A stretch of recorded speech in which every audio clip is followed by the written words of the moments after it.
وہ دوسروں کو، مخلوق کو، ریاست کو، اس میں رہنے والے لوگوں کو سیل پہ لگا دیتا ہے،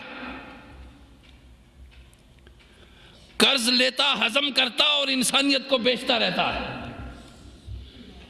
سیل لگ جاتی ہے، بیچتے ہیں، بچوں کو بھی بیچا جاتا ہے، بوڑھوں کو بھی بیچا جاتا ہے، ہر ایک انسان کو بیچ دیا جاتا ہے، چونکہ جو حکمران ہے وہ خواہش کا غلام ہے اور اس کی خواہشات پوری نہیں ہوتی۔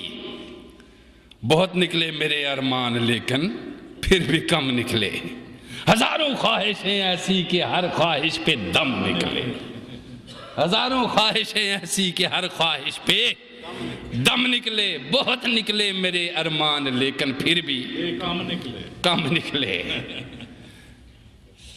یہ ہے توجہ، قرآن کہہ رہا ہے اور دو چار کے اصول بتا رہا ہے، اس میں کوئی منطق نہیں، کوئی فلسفہ نہیں۔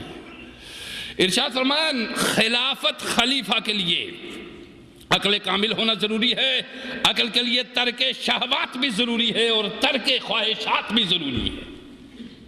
شہوات کا غلام بھی، شہوات کی غلامی بھی عقل کو معوف کر دیتی ہے اور خواہشات کی غلامی دل کو کمزور کر دیتی ہے۔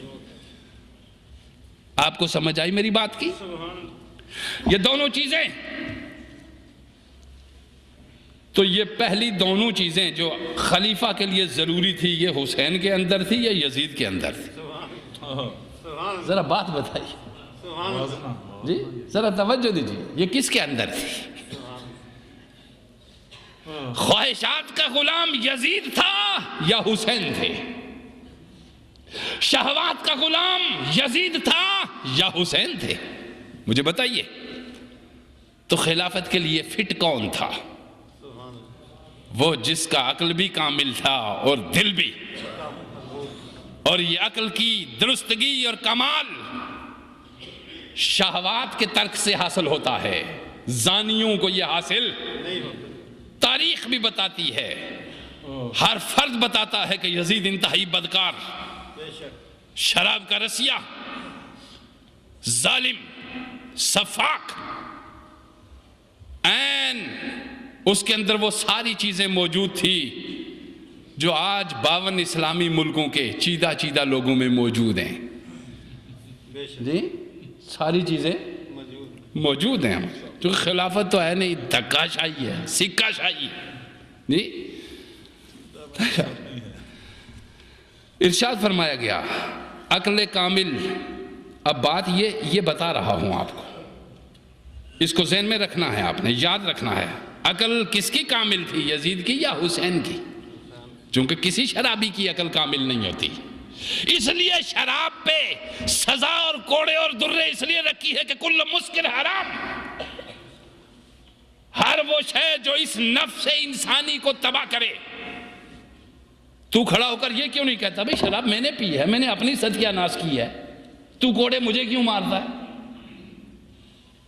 نہیں، کوئی خودکشی کرنے لگے اگر آدمی اور پولیس اس کو پکڑ کے لے جائے تھانے میں، اس کے خلاف FIR، بوسے کہ تھانے دار صاحب خودکشی میں نے کی، مرنا میں چاہتا تھا، آپ کو نے کہا بے وقوف، یہ جو وجود ہے نا تیرا، یہ تیرا نہیں ہے، یہ خدا کا ہے، اس کا غلط استعمال تو نے کیا ہے، وہ اس کو زندہ رکھنا چاہتا تھا، تو اس کو مارنا چاہ رہا ہے، تو وہ ہے جو اندر ہے۔ تو یہ وجود انسانی خدا کی امانت ہے، اس کو شراب میں مت ضائع کر، اس کو حرام کاری میں مت ضائع کر، اس کو نشے بازی میں مت ضائع کر، یہ وجود تیرا نہیں، یہ خدا کا ہے۔ توجہ دیجئے، یہ وجود تیرا نہیں، خدا کا ہے۔ تو خدا کے وجود کو جب اس کے لیے روک دیا گیا کہ وہ نشہ نہ کرے، وہ شراب نہ پیے، وہ خنزیر نہ کھائے، اس لیے کہ خنزیر کھانے سے اس کی طبیعت خنزیروں والی بن جائے گی، شراب پینے سے اس کی عقل معوف ہو جائے گی، خودکشی نہ کرے اس لیے کہ یہ خدا کا وجود ہے۔ تو جب یہ چیزیں ساری کی ساری ہیں تو مجھے حق پہنچتا ہے کہ میں سینکڑوں انسانوں کو اڑا کے رکھ دوں، خدا کے وجود کو یہ خدائی وجود. لہذا ارشاد فرمایا گیا خلیفہ کے لیے کامل العقل ہونا ضروری ہے. اور پھر دوسری شہوات کا بھی اور خواہشات کا بھی. چونکہ خواہش کا غلام انسانیت کو بھی بیچ دیتا ہے. اس کے ملک کے اندر جو بھی چیز پیدا ہو رہی ہے اس کو بیچ دیتا ہے, غریبوں تک نہیں پہنچنے دیتا. آپ نے اپنا سیب کبھی باہر جا کے دیکھا ہے؟ آپ نے اپنا کیلا کبھی باہر جا کے دیکھا ہے؟ آپ نے اپنا پھل کبھی دوسرے ملکوں میں جا کے دیکھا ہے؟ جو دوسرے خریدتے ہیں اور تم نہیں خرید سکتے. تم نہیں خرید سکتے. اس لیے کہ خواہشات اور شہوات کے بندے جن گھروں میں وہ چیزیں پیدا ہوتی ہیں ان کو دیکھنے تک بھی نہیں دیا جاتا. توجہ دیجئے. تو ضروری ہوا خلیفہ کے لیے پہلی چیز عقل کامل ہونا ضروری چیز. دوسری شرط خلافت کی علم کا ہونا ضروری ہے, کیونکہ خلیفہ سب لوگوں کا ماوا بھی ہے, ملجا بھی. اس کا علم کا ہونا ضروری ہے. یزید کے باپ کے پاس زیادہ علم تھا یا حسین کے باپ کے پاس؟ ذرا توجہ دیجیے. کس کے باپ کے پاس زیادہ علم تھا؟ قرآن کہاں اترا؟ حسین کے نانا کے گھر اترا یا یزید کے نانا کے گھر اترا؟ توجہ دیجئے.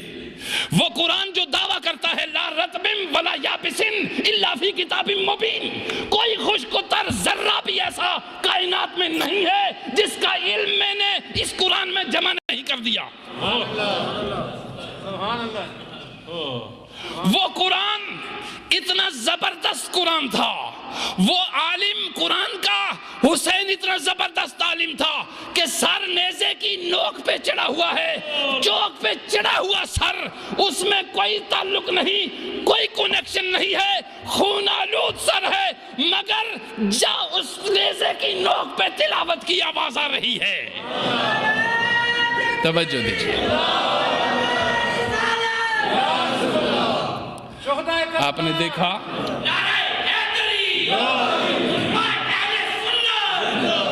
علم کس کے پاس تھا؟ حسین کے پاس. یزید کے پاس وہ علم نہیں تھا جو حسین کے پاس تھا. تو خلافت کا حق کس کو تھا؟ حسین کو یا یزید کو؟ توجہ دیجیے. اگر کامل العقل ہونا خلیفہ کے لیے ضروری ہے تو حسین کامل العقل تھے, چونکہ اس میں نہ خواہشات کی غلامی تھی نہ شہوات کی غلامی تھی. یزید خواہشات کا بھی امام تھا اور شہوات کا بھی امام تھا. توجہ دیجیے. بات غلط ہوئی کوئی تو مجھے کہہ دینا یہ غلط ہے. تو خلافت کے لیے دوسری شرط کیا ہے؟ علم کا ہونا. علم نبی کے گھر سے نکلا.